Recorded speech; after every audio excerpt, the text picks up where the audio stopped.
अस्सलाम वालेकुम हाज़रीन ऐं नाज़रीन। तकरार ड्रामे जी नेक्स्ट एपिसोड जी तव्हांखे कहाणी ॿुधाईंदा हलियूं त अचण वारी क़िस्त में आख़िर छा थींदो। छा नेक्स्ट एपिसोड में मीर ऐं हाशू वाकई विड़ी पवंदा पाण में? छा हिन चकर हाशू मीर जे मथां ॾुखियो वार करे वेंदो?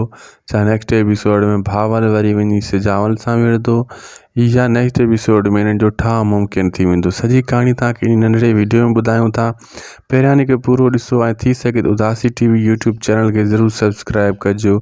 अगर फेसबुक पेज ते ॾिसी रहिया त इनखे फॉलो लाइक शेयर ज़रूर कंदा।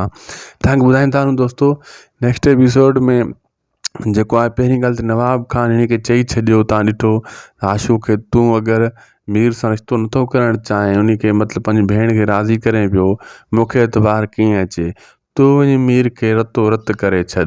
हाणे जेको आहे नेक्स्ट एपिसोड में मीर सां वञी जेको आहे हाशू विढ़ंदो, इन जी पाण मुंहुं मारी थींदी, लेकिन मीर परेशान थी वेंदो। इन चरबट खे थी छा आयो आख़िर, पहिरियों त सही हुयो, रिश्ते जूं ॻाल्हियूं करे पियो, हाणे वरी बंदूक खणी मुंहिंजे मथां अची बीह रहियो आहे। वरी इन्हनि जो जहिड़ो स्टार्ट थी वेंदो, इहे हिक ॿिए जी मुंहुं मारी कंदा, हिक ॿिए सां विढ़ंदा। अहिड़े हिसाब सां भावल बि न झलबो, छाजे करे भावल वटि धमकी बि ईंदी आहे सजावण वारनि जी, लेकिन दरिया खान वारा बि उनखे चई रहिया आहिनि तूं मञ त ठाह कयूं, लेकिन उनजी ध्याणी बि रोकींदी आहे, राणी बाबा तूं ठाह कर, जहिड़ो न कर। भावल छितो थी पवंदो नेक्स्ट एपिसोड में, चवंदो सिर्फ़ु मूसा जो इंतज़ारु आहे, मूसा अचे त मां इन सिजावल खे बि ॾिसंदुमि, इन नवाबड़े खे बि ॾिसंदुमि। मतिलबु हू जहिड़े लाइ तयारु हूंदो आहे, ठाह लाइ तयारु न हूंदो आहे। उनखे पंहिंजी बाहि उनजे घर में घिरी सिजावल उनखे गोली हणी हुयो, तव्हां ॾिठो हुयो।